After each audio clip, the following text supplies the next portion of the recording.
દિવાળીમાં દારૂની હેરાફેરી અરવલ્લી પોલીસ એલર્ટ મોડ ઉપર ગુજરાત રાજસ્થાન બોર્ડર પર વાહનોની તપાસ કરવામાં આવી રહી છે। શામળાજી બોર્ડર પર કાર અને ટ્રકની સઘન તપાસ કરવામાં આવી રહી છે। છેલ્લા 15 દિવસમાં 1.5 કરોડનો દારૂ જપ્ત કરાયાનો દાવો કરવામાં આવ્યો છે। તો દિવાળીના તહેવારને લઈને અરવલ્લી પોલીસ એલર્ટ મોડ ઉપર છે। રાજસ્થાનથી જેટલી પણ ગાડીઓ આવે છે તમામમાં ચેકિંગ કરવામાં આવી રહી છે, કારણ કે દારૂની હેરાફેરી તો નથી કરવામાં આવતી, એ દિશામાં તપાસ કરવામાં આવી રહી છે। શામળાજી બોર્ડર પર કાર અને ટ્રકની સઘન ચેકિંગ કરવામાં આવી રહી છે।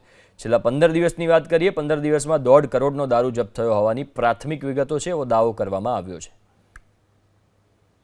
તો દિવાળીના તહેવારને લઈને અરવલ્લી પોલીસ એલર્ટ મોડ ઉપર છે। રાજસ્થાનથી જેટલી પણ ગાડીઓ આવે છે તમામમાં ચેકિંગ કરવામાં આવી રહી છે, કારણ કે દારૂની હેરાફેરી તો નથી કરવામાં આવતી, એ દિશામાં તપાસ કરવામાં આવી રહી છે। શામળાજી બોર્ડર પર કાર અને ટ્રકની સઘન ચેકિંગ કરવામાં આવી રહી છે।